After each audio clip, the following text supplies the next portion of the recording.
back, fellow warriors, to the stage of history. My name is Cosmos Jazz, and this is my reaction channel. We're not going to do too much else because this is part two of the seven. Hold on, let me make sure I say this right. 7 Home Alone horror stories animated. So we're just going to go ahead and get right into it because I know that some of y'all might have not liked that I left it on a cliffhanger. So I'm going to move it back just a little bit, and we're going to get into it. I was 17 years old and I had just gotten home from my summer job, working grounds crew at a golf course. During the day at work, I had been talking with my buddy about hanging out that night.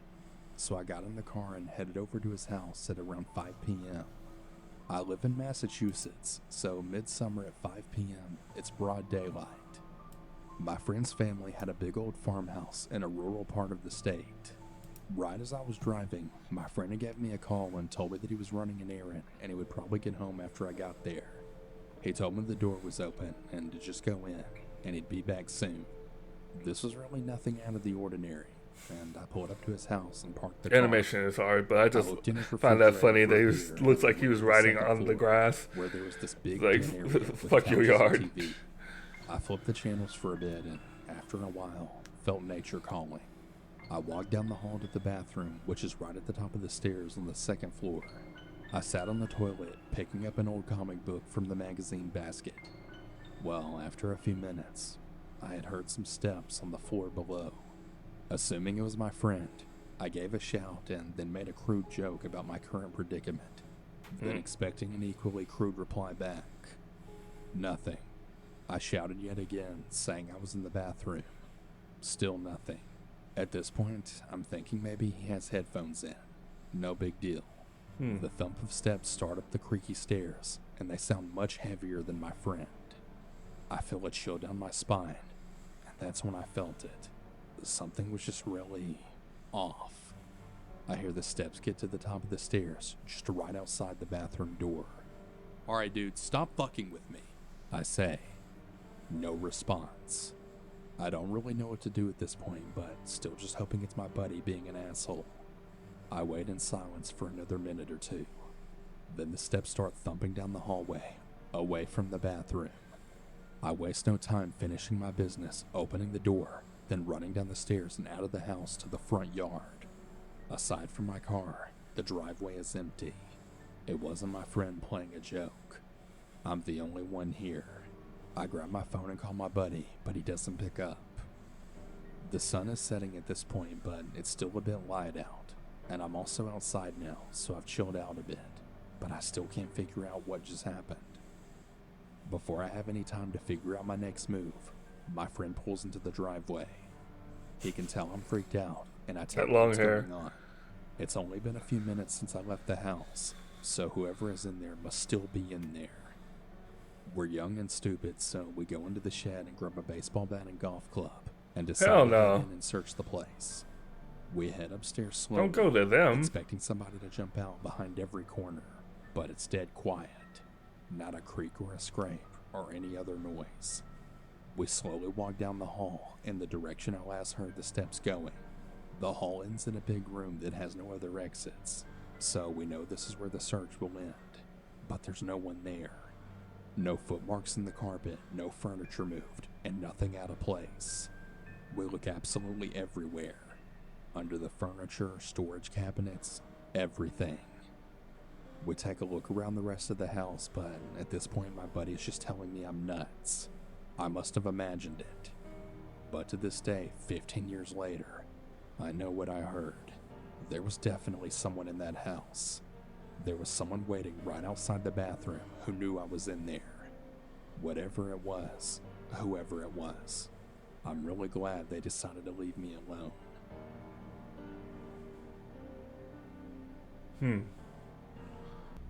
I grew up in rural areas my entire life. Whether it was beef farms in Tennessee or What if it was in a the ghost? middle of nowhere, Florida, I've done it all. The Growing place is up without haunted and access shit. to most commonalities we've grown accustomed to. Yeah, that's right. We had no internet, no TV, and yep, you guessed it, no cell phones. Yeah. I know, the horror, right? I like to think of us as the last true generation before the internet age. Not to say dial-up wasn't around, but most of us at the time didn't really have access to it. But honestly, it really wasn't that bad. I mean, outside of the long, boring summer days where we'd be cooking alive in the fields. Living out in an old Civil War cabin in the middle of nowhere, Tennessee, definitely showed out some interesting experiences. Oh no. The story is going to be one of many that I share. That is, He if you said don't my enjoy this state. one, that is. So now The this is story a lot starts more off real like any than other, it should really. be. It was a typical Friday night, and my brothers and I were home alone. Being that we didn't have much of anything to entertain ourselves with, we began playing Manhunt in and around the house. Most of the time we opted to stay indoors as it was pitch black outside. For a bit more context, our cabin was situated on top of a rather steep hill that had a long winding driveway running down it. Our cabin had a basement level, the main level where most of the house was, and the upstairs that only had my room. We also had a back deck that was situated about 10 to 12 feet up in the air, if I had to guess. Anyway, back to the story at hand. It was pitch black outside, and going much further than our porch at night wasn't really something anyone enjoyed So doing. he's about to get ready to do it in a fighting game. The game was fun, but was already getting pretty monotonous with the little room we had inside. At this point, I had the bright idea to wander off outside and then hide on the roof to make the game more interesting. Well, this would soon be one of the biggest regrets in my life. At first, everything seemed fine. It was rather cold and it was nearing fall, and the weather was just starting to change. There was a slight breeze, and the air was really crisp and calming. After a few minutes of sitting up on the roof, though, something felt off. I had been practically mesmerized by the sound of crickets and cicadas. I realized, though, that all the noise had suddenly stopped. This seemed very odd to me, That's but not good. at the same time, being as naive as I was at the time, I didn't realize that this only meant something bad was going to happen. I sit there as still as possible for a moment, trying to listen as closely as I can. I just can't seem to hear Where's your anything friend? aside from the slight breeze through the leaves. Then as quickly as the silence came, an eruption of noise came from the other end of the roof. For a bit more detail, we had a metal roof at the time, making it very easy to hear when things walk on the roof. It sounded like something had landed on the opposite side end of the roof. I looked over, but could see nothing. So, This, of deer? course, Yeah, left hop me on your rather roof. unnerved, and my first thought was to exit the situation. Before panicking fully, I remembered it could be my brothers messing with me, since surely they would have given up on looking for me by now. I opened up my window and called my brothers. They both ran up the stairs shouting and complaining that the roof was off limits. As my older brother got to me, I had asked him if he had been messing with me and making the noise on the roof. He of course denied this and wanted to come up and investigate. So he and I slowly made our way to the middle of the roof and listened for a Of course. moment. Everything went quiet around us, as it had earlier. At this point, I was already on edge and ready to karate chop a demon right in the neck if I had to. We hear what sounds like a pounding noise on the far end of the roof in the opposite direction of where we were standing. After what I think were 3 sets of 6 pounding noises, it charged us. I think it did anyway. It sounded like hooves were running on the metal roof, but the only issue was we couldn't see a thing. The entire roof was clear, aside from us, that is, but somehow we were hearing these footsteps. It quickly approached us and began running circles around us. I held my arms out to try and see if I could feel anything, but I couldn't. Cross eyes. The weirdest part of it all, though, was that I could feel the vibrations of the footsteps all around us, but I couldn't see or feel anything in the air. These footsteps circled around us for what seemed like many minutes, but were probably no more than a minute or so at most. It suddenly What stopped is circling happening? us, and we could hear the steps draw off the roof and then disappear into thin air. We quickly ran inside, locked all the windows and doors, and huddled up inside, freaked the hell out. When I was 9, I was staying home That was a alone. weird story. It was early morning, and I had just gotten out of the shower and brushed my teeth. I put on my favorite outfit, set up a little area in the living room with a drink and a snack, and then turned on the TV to watch something. The phone rang. I went across the house to go answer it. The voice on the other end was, well, really familiar and really comforting for me. He asked me about my day so far, and he made small talk. After about a minute or so, he then said, I like your outfit. Is pink your favorite color? I replied back with, "Oh, thank you. No, it isn't." What were you planning on watching on TV? He asked. It took me a few seconds to understand what was happening, as I was only 9 years old and very Oh, well, naive. okay. The voice on the other end of the phone then changed. It became deep and raspy and horrific. The voice then proceeded to describe all these horrible things that they wanted to do to me, and in detail. I went numb. My skin felt as if it were on fire, and my heart was racing. I had never been more terrified in my entire life. I slammed down the phone, and then I called my mom at work. I tried to explain what happened, and I'm not sure I was making much sense. She got on to me for answering the phone, and she told me to go back about my day. I remember trying to explain to her that he was watching me, and that he told me what I had been doing, and that he knew Excuse what I was me? wearing. I also mentioned that I was going to call 911 because I needed help. "That isn't necessary. I'm not coming home. Just don't answer the phone and go watch TV," she said, and then I hung up. I was really confused, and I was scared. What? I could feel his eyes on me. I pulled the curtains closed and I raced around the I house. have so many torn questions. between doing what I felt was right and doing what I had been told by Your my mother. 9-year-old just This told whole you time, all the of phone was this, ringing. and your whole The thing second it would is, stop, it you would just know, start up yet again. it's fine. The sound of the phone ringing. Do you would not pulse like through your my entire 9-year-old or body like something? electricity. It was practically paralyzing me. It was like I was frozen but also on fire at the same time. Like, even waited if they're for a pause lying, and like, ringing you and have to called confirm 911. this. "I'm home by myself and I'm 9 years old and someone's watching me and telling me they're gonna kill me," I told the operator. She tried to keep me calm and she said that she would send help for me. I remember standing there listening to this kind voice just trying to help me, but I could feel every scary movie scenario just playing out behind me. Was he creeping up behind me with a knife? Was he going to shoot me through a window? Was Damn. he going to throw a rock through the glass and open the door? I just didn't know. I couldn't breathe and I couldn't feel my body. In a moment of panic, I set off the alarm to the house and ran outside. I remember this sense of relief, but also this overwhelming feeling of having a separation in my reality. The house felt small and dark and really dangerous. I'm and not cold. sure what was the Outside reasoning felt behind open, that. as well as safe and warm. I could hear lawnmowers and the sounds of birds chirping. It was a beautiful break from that bone-chilling feeling of the phone.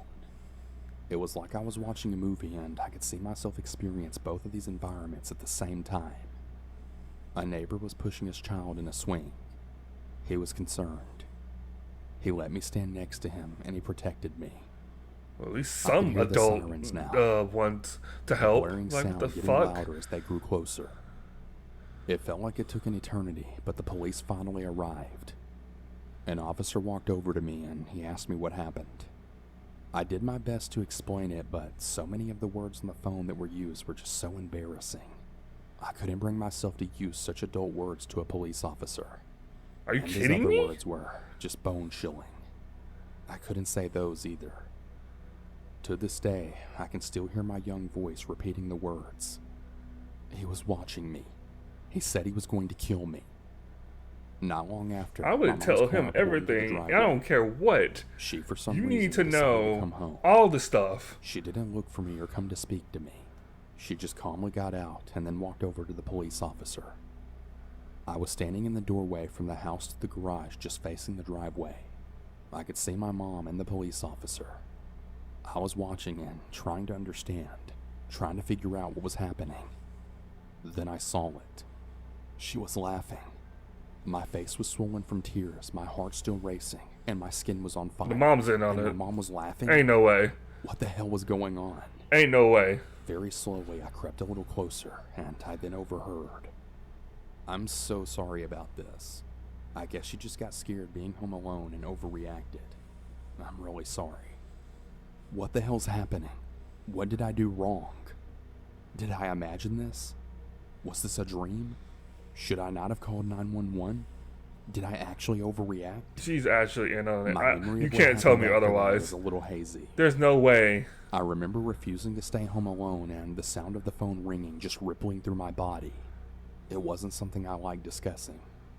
I refused to repeat what had been said to me by the voice on the phone. You're not helping the My mom situation by decided doing she that. knew who did it, but she didn't even know the details. There was no investigation. No one was questioned.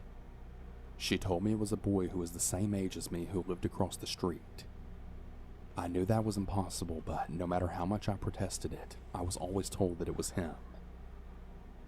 Many years later, after I was an adult with my own children, we were at Christmas. Everyone was in the living room and I had gone into the back bedroom to change a diaper. As I was walking out of the room and back into the living room, I could hear my mom laughing, her voice as if she had been telling a joke. The faces of everyone else in the room told a different story. Discomfort, anguish, shock, fear, yet she was still laughing. It felt as if I was walking in slow motion. One of my older children had actually stopped me from entering the living room and sort of pushed me back into the room that I had just come out of. She just told the story of you being home alone and the man threatening to kill you. She told it like it was a joke or something, like some funny story from your childhood. My child told me. To this day, I never learned who it was that called me. I deal with my fear of ringing phones and phone conversations on a daily basis. I bet. Absolutely. I'm glad that everybody she told was thinking she was crazy. Like, what the flying fuck? What kind of parent are you? Literally, even if it was a joke, you gotta take it seriously in some form or fashion. Like, the actual fuck. And then you're gonna think like, oh, it's just some boy or whatever. Then prove it! Prove it to the child! Look what you've done! And clearly, you are alone when you're telling this because you're the only one laughing. Like, holy shit, that last story was like, what the flying fuck is happening? Oh gosh. Oh man, that was a good video though. This is a dub vid. Even though there were some situations I was just kind of like, really? Then definitely check out Martin Animations. This is the first time I've ever checked out his channel, but consider me subscribed and liked, and hopefully we're gonna see some more good stuff from out of. But yeah, thank you guys for watching. If you liked what you saw, please hit the like button, subscribe, and share. We're on the road to getting this whole October thing going. Once I said 5 videos a week, hopefully, and hopefully pushing for every video a day in this month. Don't hold me to that point, but the 5 videos definitely hold me to. So, let's get it. Let's get spooky. Let's get scary. Let's get all the good horror juices and stuff up leading to my Halloween birthday. And yeah, and hopefully maybe we might even hit the 100 subs along the way. It would be really nice to hit that on my birthday. So yeah, thank you guys for watching and all that stuff. And please take care. Stay safe in the spooky times. We're already in the spooky time with the pandemic pretty much 24/7 anyway. Laters. Money in the city that I'm from. I'll stay until I feel it out the city. I don't really give a fuck, you might